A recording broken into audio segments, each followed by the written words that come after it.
Assalamualaikum warahmatullahi wabarakatuh.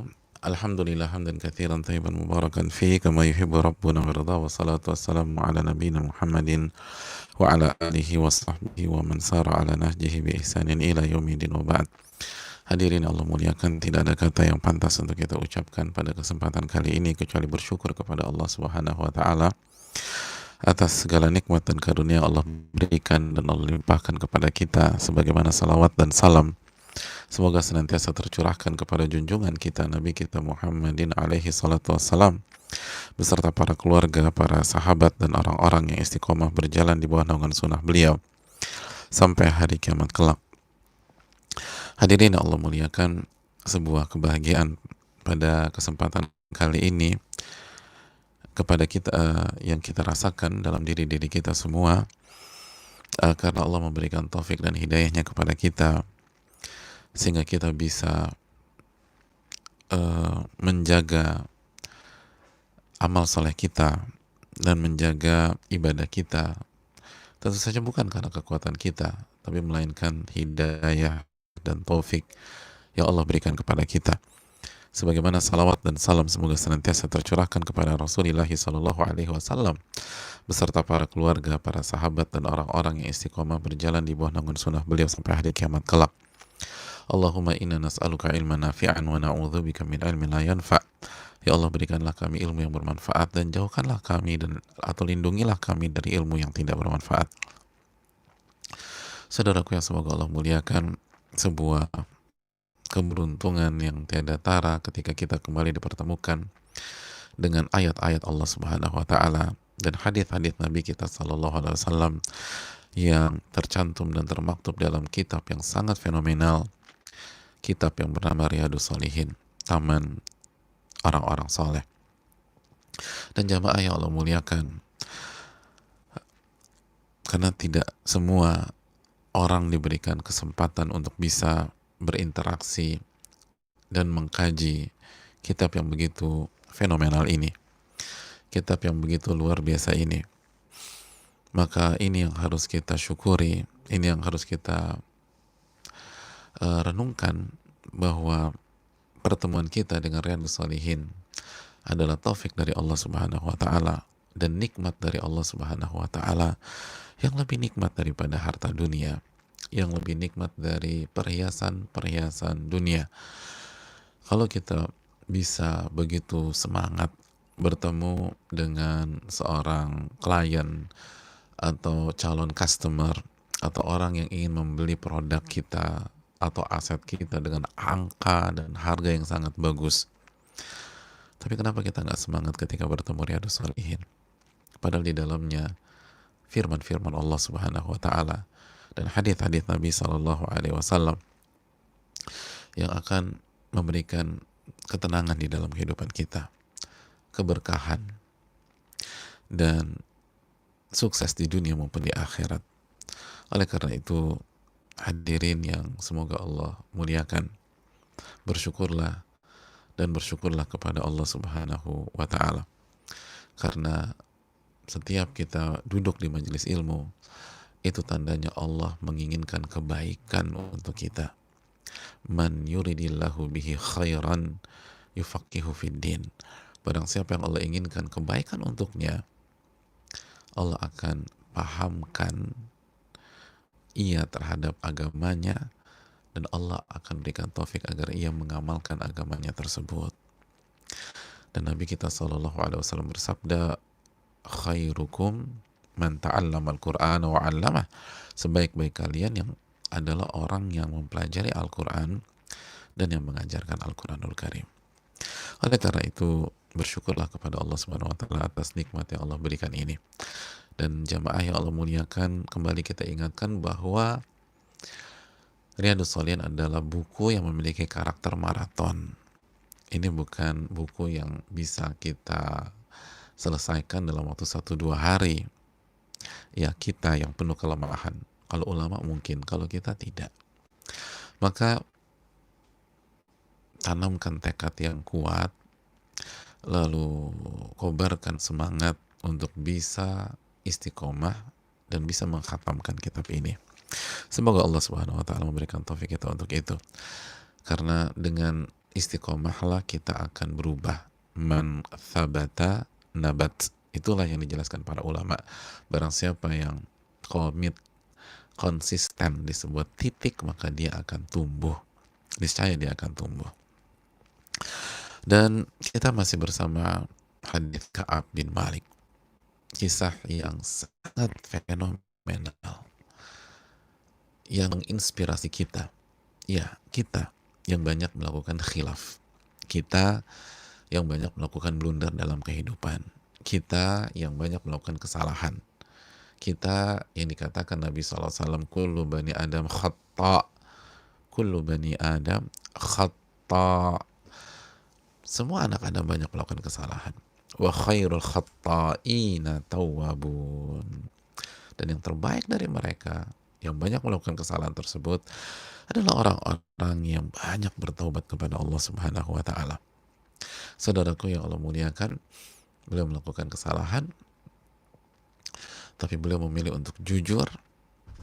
Lalu Nabi SAW memberikan pengumuman kepada seluruh penduduk kota Madinah bahwa Allah memutuskan untuk mendiamkan Ka'ab bin Malik, Murarah, dan Hilal, dan tidak ada yang boleh berbicara dengannya. Maka itu berlanjut, atau itu berlangsung, bukan 1-2 hari, bukan 1-2 minggu, tapi selama 50 hari. Dan di dalam 50 hari itu ada cerita, ada drama, ada air mata. Sampai pada hari ke-50, Nabi kita SAW ba'da salat subuh mengumumkan bahwa Allah menerima taubatnya Ka'ab bin Malik. Maka hari itu adalah hari yang begitu indah di dalam kehidupan beliau. Beliau sujud syukur, beliau berikan 2 baju beliau kepada orang yang memberikan kabar gembira pertama kali kepada beliau. Lalu beliau pinjam bajunya Abu Qatadah. Lalu beliau bergegas bertemu dengan Nabi SAW. Sepanjang perjalanan beliau disalami oleh orang dan mendapatkan ucapan selamat dari kaum muslimin yang begitu gembira dengan pertaubatan dan diterimanya taubatnya 3 saudara mereka tersebut. Maka sampailah di Masjid Nabawi, lalu disambut oleh Talha radhiyallahu taala anhu.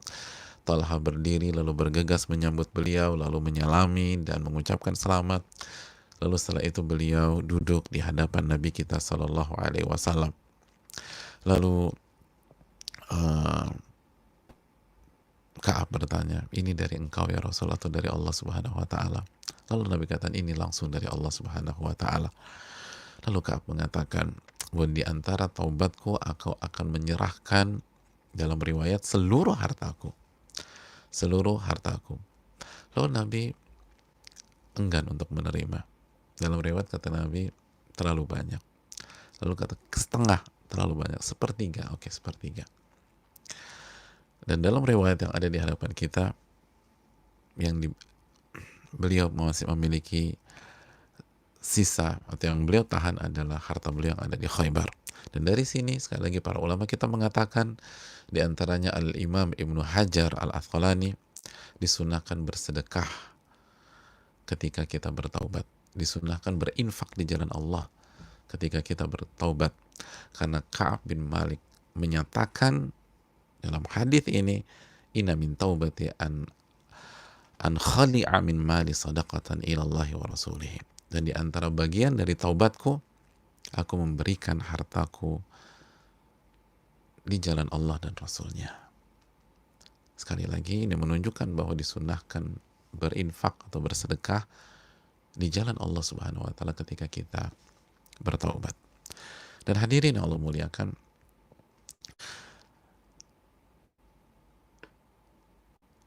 lalu Ka'ab memberikan sebuah statement buat kita semua, pelajaran besar. Ya Rasulullah, inna Allah ta'ala innama anjani bisidq. Ya Rasulullah, sesungguhnya Allah menyelamatkan aku dengan sifat jujur. Allah menyelamatkan aku dengan sifat jujur. Dan ini nggak heran, karena Nabi SAW bersabda dalam riwayat yang lain, inna sidqa yahdi ilal bir, wa innal birra yahdi ilal jannah. Sesungguhnya kejujuran akan membawa seseorang pada kebaikan, dan kebaikan akan membawa seseorang kepada surga. Kebaikan akan membawa seseorang ke surga Allah Subhanahu wa taala. Jadi dia akan selamat dari keburukan di dunia dan azab di hari kiamat kelak. Maka tidak heran Ka'ab mengatakan innama anjani bisidq. Sesungguhnya Allah menyelamatkan aku dengan kejujuran. Dan ini yang harus terpatri di dalam diri kita dan kita tancapkan di dalam hati kita. Kita tancapkan di dalam hati kita bahwa kejujuran menyelamatkan. Kenapa demikian? Karena mayoritas orang ketika berbohong itu karena mereka punya asumsi bahwa bohong akan menyelamatkan mereka. Ya, bohong akan menyelamatkan mereka. Menyelamatkan mereka dari amarah pasangan mereka misalnya. Kenapa sih lo bohong sama bini lo? Ya kalau gue jujur dia ngamuk gitu loh. Kalau jujur ngamuk, dia marah deh. Kita tanya kepada wanita, kenapa sih lo bohong sama laki lo? Aduh kalau gue jujur, aduh gue bisa jadi dendeng. Beliau tuh marahnya parah banget. Kenapa lo bohong sama bokap nyokap lo? Kenapa bohong sama orang tua? Ya habis kalau gue jujur, gue bisa di penjara rumah nih. Jadi semua orang berpikir bohong menyelamatkan, bohong menyelamatkan, bohong menyelamatkan. Enggak. Ka'ab memberikan sebuah testimoni dan beliau alami langsung. Yang menyelamatkan adalah kejujuran. Innama anjani bisidq. Sesungguhnya Allah menyelamatkan aku dengan kejujuran. Wa inna min taubati alla uhadditha illa sidqa ma baqit. Dan di antara taubatku, aku bertekad untuk tidak berbicara, tidak menyampaikan kecuali kejujuran selama aku hidup. Selama sisa hidupku, aku gak akan bohong. Fawallahi ma'alimtu ahadan minal muslimin ablahu Allah ta'ala fi sidqil hadith. Mundu dzakartu dzalika li Rasulillah sallallahu alaihi wasallam ahsana mimma ablani Allah ta'ala. Dan demi Allah, aku tidak tahu ada seorang pun dari umat Islam yang diberikan kenikmatan oleh Allah Subhanahu wa taala dalam kejujuran ketika berbicara. Semenjak aku sampaikan itu kepada Rasul sallallahu alaihi wasallam, yang lebih indah, yang lebih baik daripada nikmat Allah kepada diriku pada saat aku jujur tersebut. Jadi jujur ini nikmat luar biasa. Jujur ini nikmat. Aku nggak tahu ada kenikmat atau aku nggak tahu ada orang yang mendapatkan kenikmatan, yang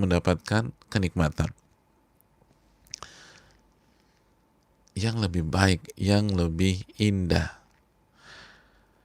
daripada aku ketika mengucapkan kejujuran tersebut. Jadi hadirin Allah muliakan,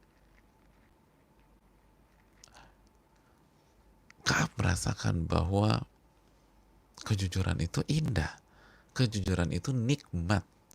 Makanya berikutnya apa kata beliau? Wallahi demi Allah, ma ta'ammattu kidbatan mundhu qultu dhalika li Rasulillah sallallahu alaihi wasallam ila yaumi hadha. Demi Allah, aku tidak pernah sengaja berbohong semenjak apa yang aku sampaikan ke Rasul sallallahu alaihi wasallam. Jadi semenjak hal tersebut yang aku katakan kepada Nabi sallallahu alaihi wasallam sampai hari ini, aku nggak pernah sengaja berbohong. Aku tidak akan berbohong. Itu yang harus kita katakan. Aku tidak akan berbohong lagi. Itu yang harus kita katakan pada diri kita. setelah kita mendengar apa yang dikatakan Ka'ab. Karena Ka'ab mengatakan, wallahi ma ta'ammatu kidbatan mundhu qultu dzalika li Rasulullah SAW ila yaumi hadha. Demi Allah, aku nggak pernah sengaja berbohong.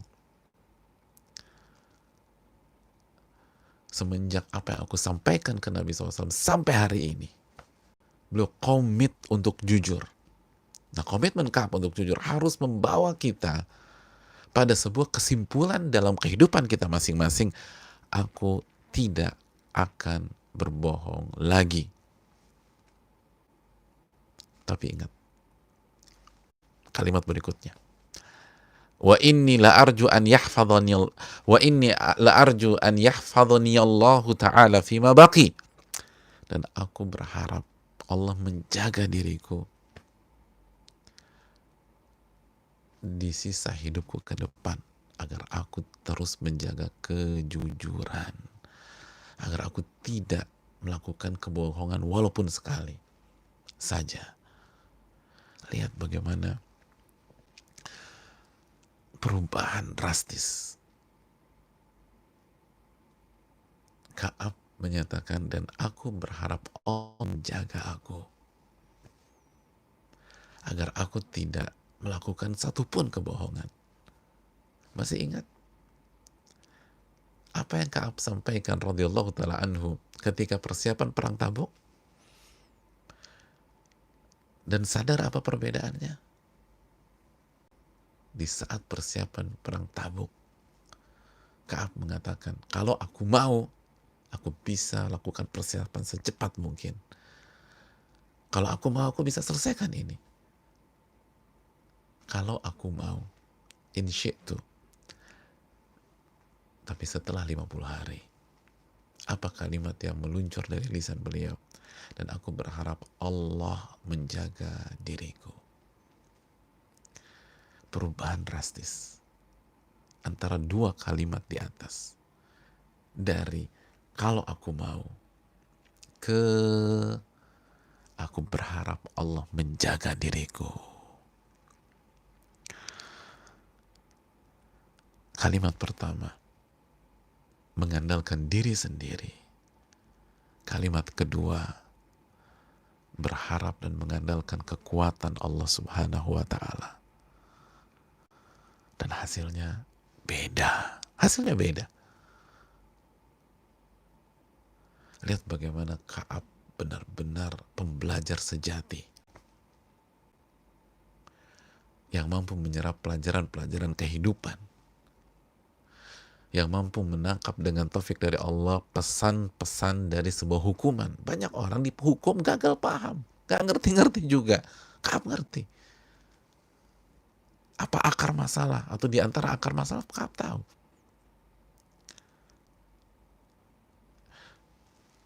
Di persiapan, kalau aku mau, aku bisa.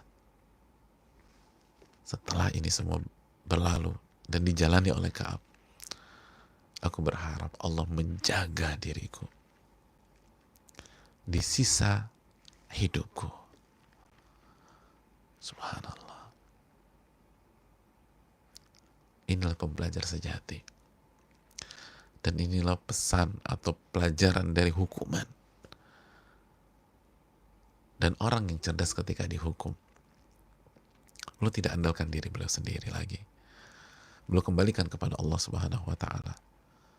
Iyyaka na'budu wa iyyaka nasta'in. Hanya kepada Engkau kami beribadah, dan hanya kepada Engkau kami meminta pertolongan. Dan komitmen beliau untuk berusaha jujur, itu bukan hanya karena jujur adalah perintah Allah Subhanahu wa ta'ala. Bukan hanya karena jujur adalah kewajiban. Tapi beliau merasakan kenikmatan. Inilah yang disampaikan oleh para ulama ketika mereka menyampaikan sebuah konsep. Ini konsep juga dijelaskan Al-Imam Ibnul Qayyim rahimahullah ta'ala dalam kitabnya Al-Fawaid. Dan diriwayatkan ini dari Abdullah bin Mas'ud. Dinyatakan al-haqqu tsaqil mari. kebenaran itu memang berat. Kebenaran itu memang berat. Tapi itu di awal. Selanjutnya kebenaran itu manis rasanya. Al-haqqu tsaqil mari. Kebenaran itu berat, tapi akhirnya manis. Wal batilu khafifun wabi. Dan kebatilan itu mudah kesannya, tapi selanjutnya berakhir dengan kepahitan dan derita. Hadirin yang Allah muliakan, itu yang dirasakan. Kejujuran itu manis. Kejujuran itu nikmat. Tapi memang butuh waktu. Jadi ini bukan hanya kewajiban, ini bukan hanya beban. Ini bukan hanya perjuangan yang isinya derita tanpa akhir. Enggak. Itu kata Ka'ab. Aku nggak pernah melihat ada kenikmatan yang lebih indah dari apa yang aku alami. Itu kan kesimpulannya. Ini nikmatnya luar biasa. Ini indah. Ka'ab bertutur tentang dirinya. Dan itulah fungsi dari kejujuran. Makanya Nabi SAW bersabda dalam hadis riwayat Tirmidzi, "Inna sidqa tuma'nina wa kama qala, wal kadhibu riba." Kejujuran itu ketenangan. Ya, kejujuran itu ketenangan. Dan kebohongan, kegalauan, keraguan-raguan, kegamangan, dan kebimbangan. Itu kebohongan. Orang tuh nggak tenang kalau bohong. Takut terbongkar. Orang jujur tenang hidupnya. Oke, kita harus menanggung konsekuensi, tapi dari lubuk hati kita tuh tenang-tenang ini. Itu kata Nabi SAW. Ketenangan, kebahagiaan. Maka jujurlah. Dan ini pelajaran buat kita semua. Dan minta kepada Allah sebagaimana Ka'ab berharap kepada Allah agar Allah menjaga kita. Karena sekali lagi jamaah sekalian yang Allah muliakan, dia akan berbohong lagi dengan pertolongan Allah Subhanahu wa taala tentu saja. Lalu Ka'ab melanjutkan, fa anzalallahu ta'ala. Lalu Allah Subhanahu wa taala berfirman, laqad taballahu 'alan nabi wal muhajirin wal ansari alladziina ittaba'uuhu fi sa'atil 'usrah. Sesungguhnya Allah telah menerima taubat Nabi, orang-orang muhajirin dan orang-orang ansar yang mengikuti Nabi SAW dalam masa kesulitan. Sa'atil 'usrah adalah perang Tabuk. Perang Tabuk. Min ba'di ma kana yazighu qulubu fariqin minhum thumma taba 'alaihim innahu bihim raufur rahim. Setelah hati segolongan dari mereka hampir berpaling, kemudian Allah menerima taubat mereka. Sesungguhnya Allah Maha Pengasih lagi Maha Penyayang. Jadi Allah menerima seluruh taubat Nabi dan para sahabat. Itu kesimpulan dari surat At-Taubah ayat 117. Lalu Ka'ab melanjutkan, wa 'ala thalathatil ladzina khullifu. Dan terhadap 3 orang yang ditangguhkan penerimaan taubatnya. Siapa? Ya beliau sendiri, Murarah dan Hilal radhiyallahu taala anhum. Hatta idza dhaqat 'alaihimul ardu bima rahubat. Sampai ketika bumi telah menjadi sempit dalam benak mereka dan dalam diri mereka, padahal bumi itu luasnya luar biasa. Dan ini sudah kita tekankan. Wa dhaqat 'alaihim anfusuhum, dan hati mereka menjadi begitu sempit. Wa dhannu an la malja'a minallah illa ilaih. Dan mereka yakin tidak ada jalan keluar, Tidak ada tempat melarikan diri dari ujian yang Allah berikan, dari hukuman yang Allah berikan, dari siksa yang mengancam, kecuali kembali kepada Allah Subhanahu wa taala.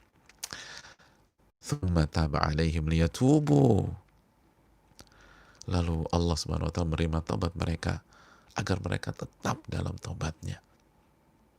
Agar mereka tetap dalam taubatnya. Akhirnya Allah terima di hari ke-50 sehingga mereka tetap istiqomah. Innallahu wa tawwabur rahim.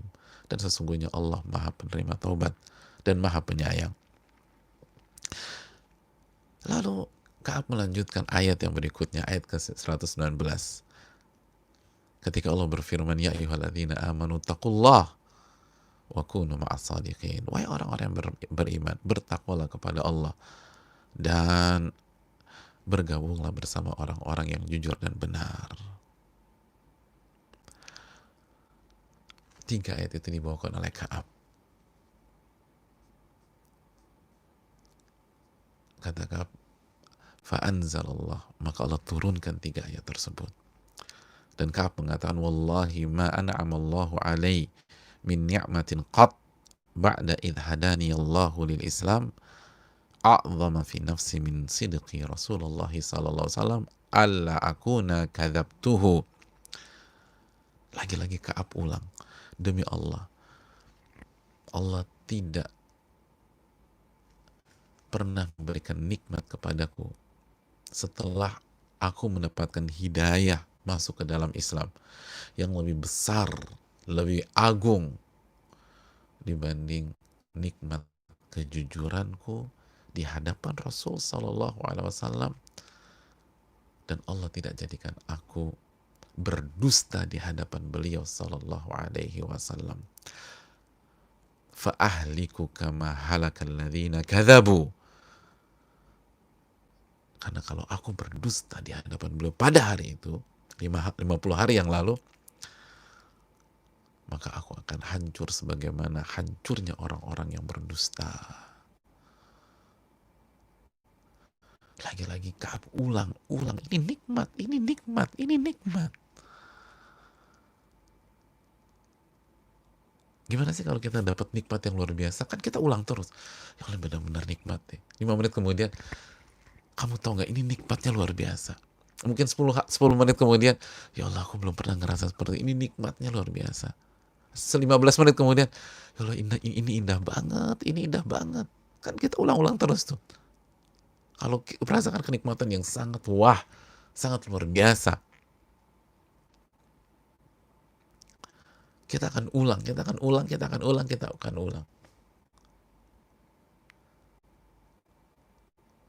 Ka'ab Islam, gak pernah aku rasakan nikmat seperti ini.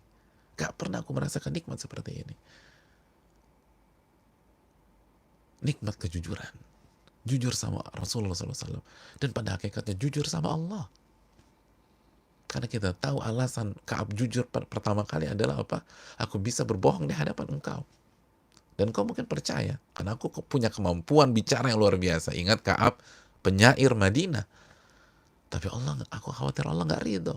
Allah murka. Dan Allah membuatmu akan murka kepada diriku. Ini semua tentang kejujuran kepada Allah. Makanya jamaah sekalian, jujurlah kepada Allah. Niscaya kita akan jujur kepada makhluk. Jujurlah kepada Allah, niscaya kita akan jujur di hadapan manusia. Jujurlah kepada Allah, niscaya kita akan jujur kepada semua pihak. Orang yang jujur kepada Allah, pasti dia akan jujur kepada manusia. Karena jujur kepada Allah adalah apa yang kita niat, apa yang ada di dalam hati kita, dan apa yang ada di lapangan atau yang ada di sikap kita dan ucapan kita sama. Dalam hati kita, saya ingin surga ya Allah, ya udah. Atau kita berdoa, ihdinas siratal mustaqim. Atau kita berdoa kepada Rabbana atina fid dunya hasanah wa fil akhirati hasanah wa qina adzabannar. Ya udah, Anda kan minta itu, jujur dong. Benar nggak minta surga? Benar nggak Anda ingin dipalingkan dari neraka? Ya udah, tunjukkan dalam sikap Anda, dalam rumah tangga, dalam keluarga. Walaupun sekali lagi kita udah berbulan-bulan di rumah terus, banyak yang happening, banyak yang campur aduk, yang bosan. Kalau sebelumnya dapat jeda dengan pasangan berangkat ke kantor atau kita berangkat ke kantor, sekarang enggak. Begitu ada masalah, ketemu dia terus 7 kali 24 jam. Nah, jujur gak sama Allah Subhanahu wa taala?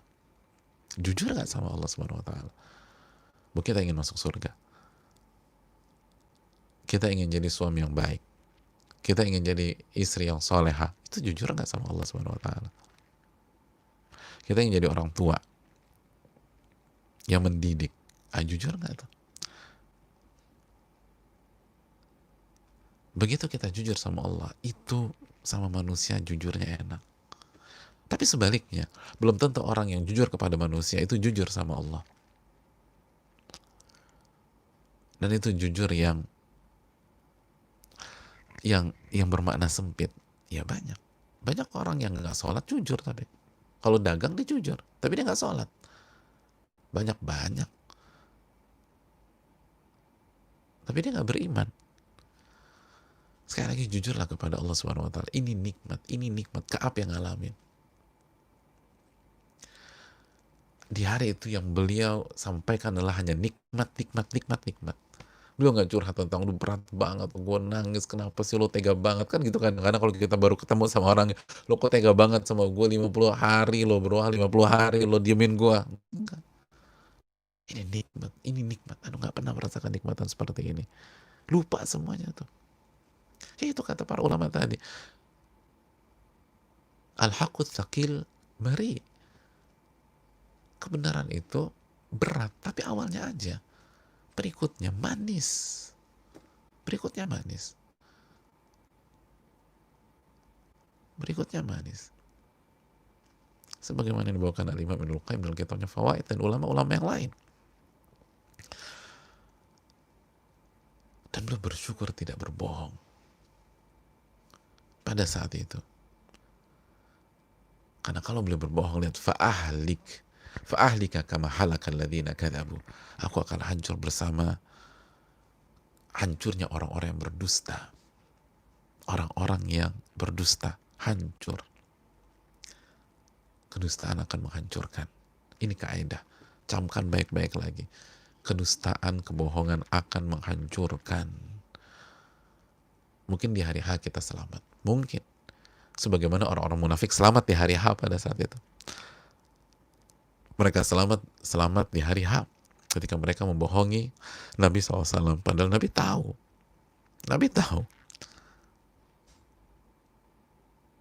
Tapi Nabi begitu baiknya.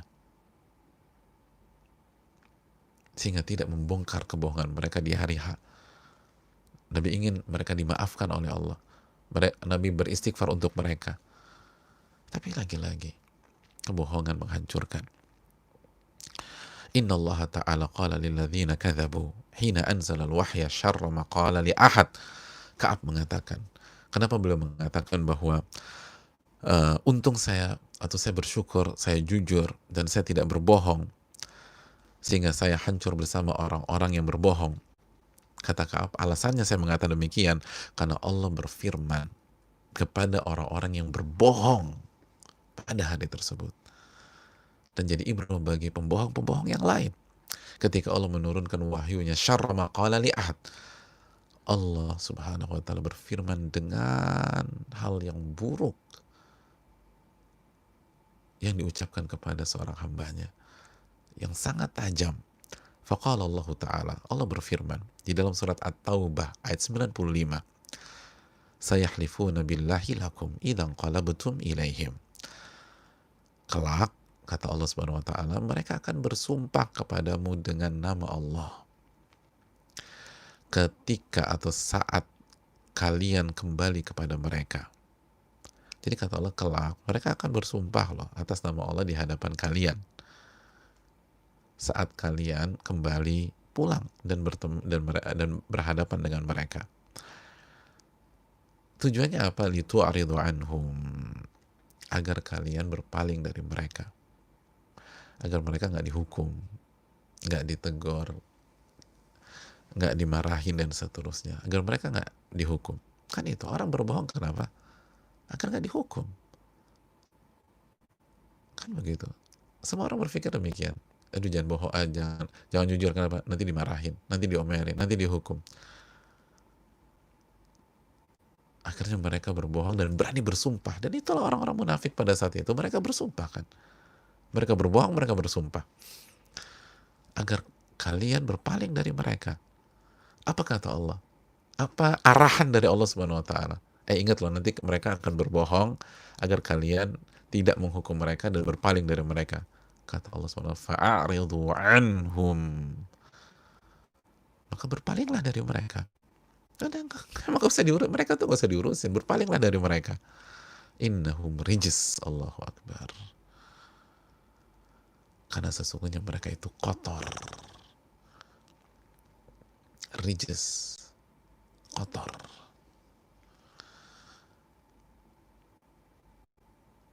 Dan rijis juga bisa bermakna najis.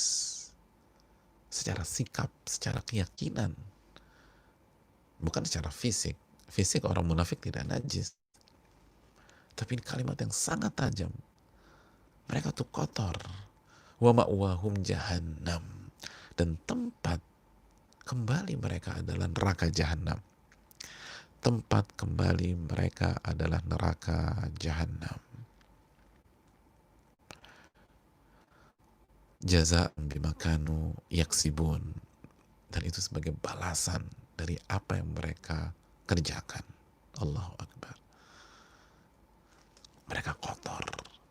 Dan mereka akan masuk neraka jahannam. Dan itu balasan dari apa yang mereka kerjakan. Terus apa kelanjutannya ayat 96? Yahlifuna lakum litardau anhum. Dan mereka akan benar-benar bersumpah agar engkau atau agar kalian ridho kepada mereka. Agar kamu menerima argumentasi mereka. Agar kamu menerima alasan mereka. Mereka akan sumpah loh. Mereka nggak suka-suka untuk melakukan sumpah. Agar diterima, agar percaya. Agar percaya.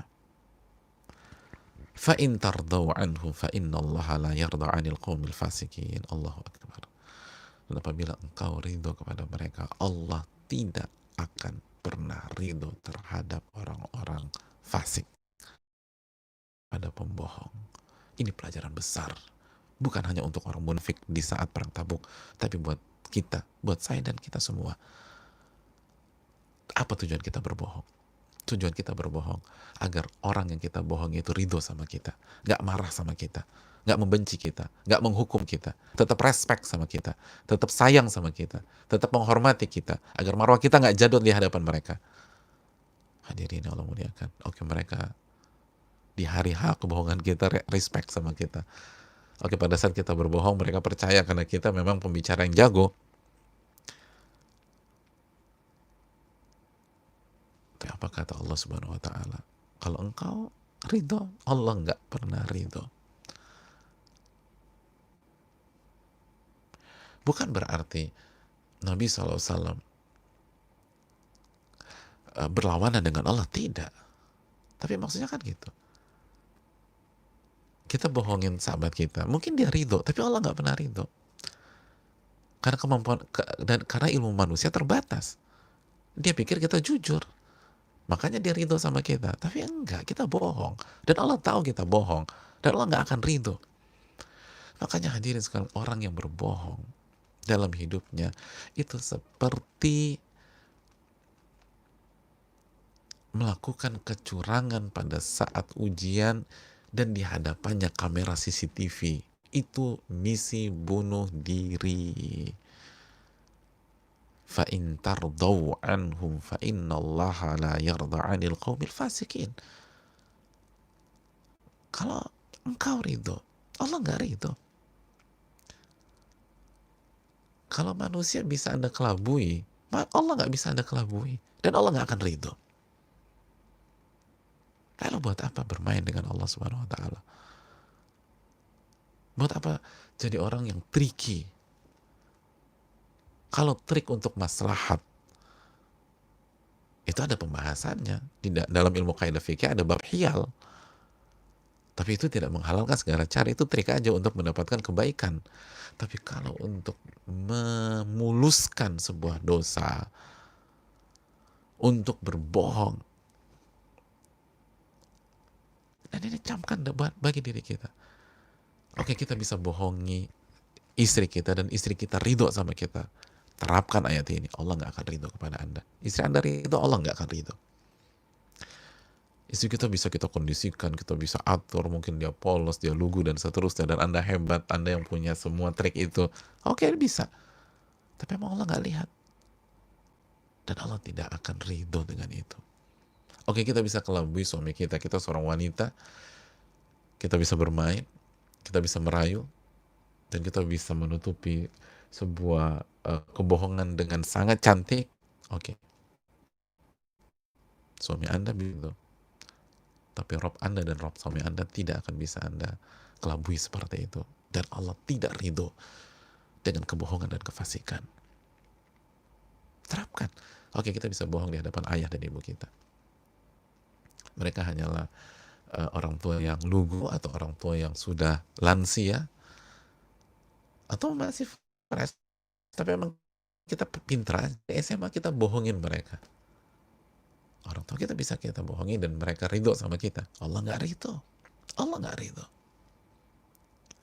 Teman kita, teman bisnis kita, atau investor kita bisa kita tipu, bisa kita bohongi, kita bisa ambil uangnya tanpa dia sadar dan dia tahu, dan mungkin dia nggak pernah sadar karena semua perhitungan di kita, dan dia nggak ngerti apa-apa, dia cuma percaya aja sama kita. Oke, dia ridho. Allah ridho? Enggak. Allah nggak pernah ridho dengan kebohongan dan kefasikan. Ini ayat luar biasa. Kalau kita semua mencamkan ayat ini, kita tidak akan berbohong. Dan kalau kita berbohong, kita tobat sama Allah Subhanahu wa taala. Dan janji nggak akan mengulangi lagi.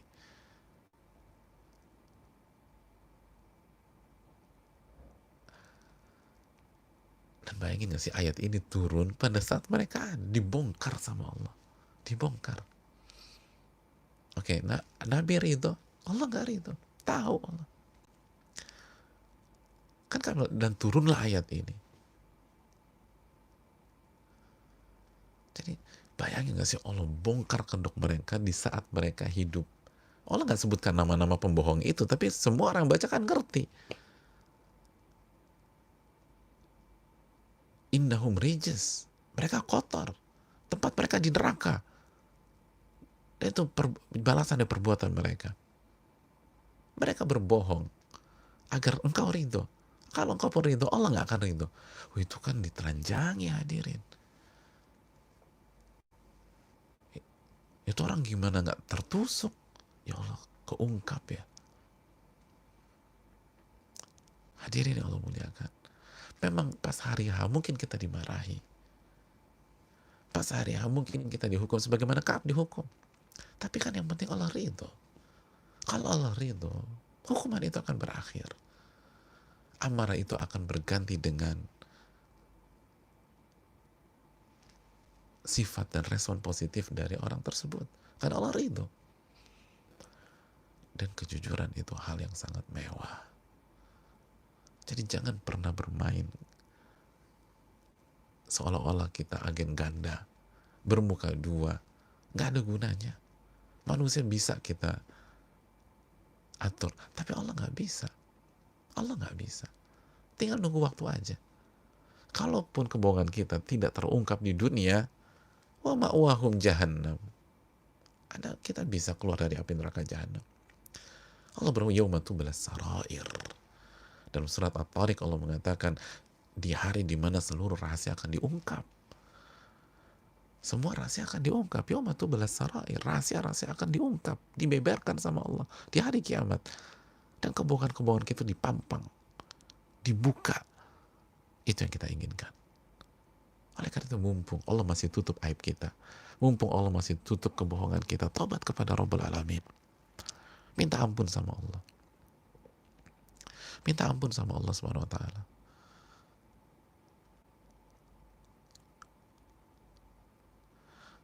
Jangan dilanjutkan sebelum Allah ungkap. Dan Allah Maha tahu siapa yang jujur dan siapa yang bohong. Ini yang perlu kita camkan. Qala Ka'ab, Lalu Ka'ab melanjutkan, kunna khullifna ayyuha thalatha an amri ulaika alladhina qabila minhum Rasulullah sallallahu alaihi wasallam hina halafu lah fabaya'ahum wastaghfara lahum wa arja'a Rasulullah sallallahu amrana hatta qada Allah ta'ala fih bidzalika qala Allah ta'ala wa 'ala thalathati alladhina khullifu. Nah, hadirin Allah muliakan, Ka'ab ingin menjelaskan tafsir dari wa 'ala thalathati alladhina khullifu wa 'ala thalathati alladhina khullifu, dan atas 3 orang yang khullifu. Sebagian orang atau sebagian pihak berpikir 3 orang yang tidak ikut perang Tabuk. Ka'ab ingin mengatakan bukan itu maknanya. Maknanya adalah 3 orang yang statusnya atau yang pengumuman statusnya itu ditunda, dipisahkan dari orang-orang munafik yang alasan zohirnya diterima oleh Allah yang alasan zohir mereka diterima oleh Rasul Sallallahu Alaihi Wasallam ketika mereka bersumpah di hadapan Nabi SAW, orang-orang munafik. Lalu Nabi meminta janji setia dengan mereka lagi, lalu Nabi beristighfar untuk mereka. Nah, mereka responnya disegerakan. Lalu Nabi SAW menunda status kami bertiga sampai Allah yang langsung putuskan untuk itu. Makanya Allah berfirman, dan 3 orang yang ditangguhkan dari ditangguhkan pertaubatannya, ditangguhkan statusnya karena mereka jujur. Jadi mereka dipisahkan dari para pembohong. Mereka ditangguhkan dari orang-orang munafik. Mereka nggak disatukan dalam satu kotak atau satu kolam gitu loh. Walaysa alladhi dzakara mimma khullifna takhallufuna anil ghazwi, dan bukan maksud takhlif di dalam ayat ini, atau bukan makna khullifu dalam ayat ini adalah 3 orang yang tidak ikut perang Tabuk, bukan. Wa inna ma huwa takhlifuhu iyana wa irja'uhu amrana amman halafa lahu wa i'tadhara ilaihi faqabila minhu muttafaqun alaih. Tapi maknanya adalah 3 orang yang statusnya ditunda, yang hukumannya ditunda, yang pertaubatannya atau penerimaan pertaubatannya ditunda, atau tobatnya ditangguhkan oleh Allah selama 50 hari. Adapun orang-orang munafik langsung diterima secara zahir, tapi Allah vonis mereka di dalam surat At-Taubah 95 dan 96.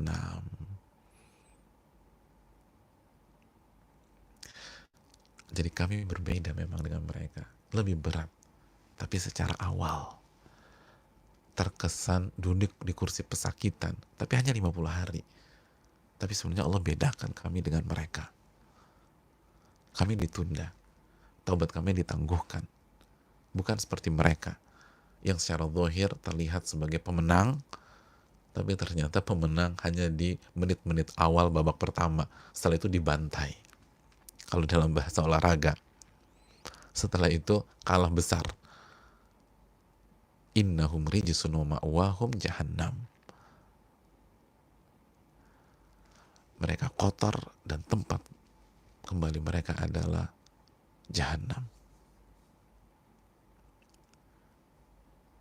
Hadirin yang Allah muliakan, muttafaqun alaih, dan hadis ini dikeluarkan Imam Bukhari dan Muslim. Dan dengan demikian berakhirlah hadis Ka'ab bin Malik. Wa fi riwayah, dan dalam riwayat Bukhari, anna Nabi SAW kharaja fi ghazwati Tabuk yawm al-khamis wa kana yuhibbu an yakhruja yawm al-khamis. Dalam riwayat Bukhari, Nabi keluar pada saat perang Tabuk, berangkat di saat perang Tabuk itu di hari Kamis, dan Nabi suka melakukan keberangkatan safar di hari Kamis. Jadi kalau kita bisa safar atau berangkat di hari Kamis, lakukan di hari Kamis. Kecuali kalau nggak bisa ya. Jadi kalau ada opsi, kita mau berangkat kapan nih? Kamis atau Jumat? Pilih Kamis. Atau Kamis atau Rabu nih? Pilih Kamis. Karena Nabi suka keluar melakukan perjalanan atau berangkat di hari Kamis. Tapi kalau nggak mungkin, ya jangan dipaksakan. Kalau nggak mungkin jangan dipaksakan. Misalnya ada saudara kita mau operasi di luar negeri, minta kita datang, operasinya hari Selasa, kita diminta berangkat hari Senin. Ayo berangkat ya? Nggak, dengan syarat hari Kamis. Lu operasinya hari Selasa, Mbak. Semua hari Kamis. Nabi itu hari Kamis. Ya benar. Tapi itu kalau mungkin kan. Kalau enggak, berangkat sesuai dengan kebutuhan kita. Wa fi riwayat wa kana la yaqdu min safarin illa nahara fi dhuha fa idza qadima bada'a bil masjid fa shalla fihi rak'atain thumma jalasa fihi. Dalam hadis Bukhari Muslim, Nabi SAW itu tidaklah kembali dari safar, tidaklah kembali ke kota atau ke rumah dari safar kecuali di waktu duha. Artinya beliau menghindari masuk kota Madinah atau pulang ke rumah di malam hari. Di malam hari. Dalam rangka agar orang rumah siap menyambut dan bisa maksimal dalam menumpahkan rasa rindu. Dan nanti ada pembahasan khusus dalam masalah ini insya Allah di waktu yang lain. Dan apabila beliau tiba ke kota atau tiba sampai di tiba dari kepulangan dari safar, beliau mulai dari masjid, beliau sholat 2 rakaat, lalu beliau duduk berinteraksi dengan lingkungan. Wallahu ta'ala bisawab. Akhirnya berakhir juga kisah Ka'ab radhiyallahu ta'ala anhu, dan semoga Allah Subhanahu wa taala memberikan taufik kepada kita. Dan hadirin yang Allah muliakan, kisah ini panjang sekali dan luar biasa, dan semoga kita bisa mengambil ibrahnya, dan semoga yang berhasil disampaikan bermanfaat bagi kita semua untuk kehidupan kita, dan itu adalah taufik dari Allah Subhanahu wa taala. Dan segala kekurangan itu karena kekurangan ilmu pemateri, dan segala kesalahan itu dari pemateri dan dari syaitan, dan kita beristighfar dan bertobat kepada Rabbul Alamin, dan ambil yang baik dan buang yang khilaf dari pembahasan ini. Ini yang bisa disampaikan. Terima kasih banyak. Wassalamualaikum ala nabiyina Muhammad wa ala alihi wa sahbihi ajma'in. Dan insyaallah kita akan berjumpa di pertemuan berikutnya biiznillah wa insyaallah taala. Subhanakallahumma wa bihamdika, la ilaha illa anta, astaghfiruka wa atubu ilaik. Assalamualaikum warahmatullahi wabarakatuh.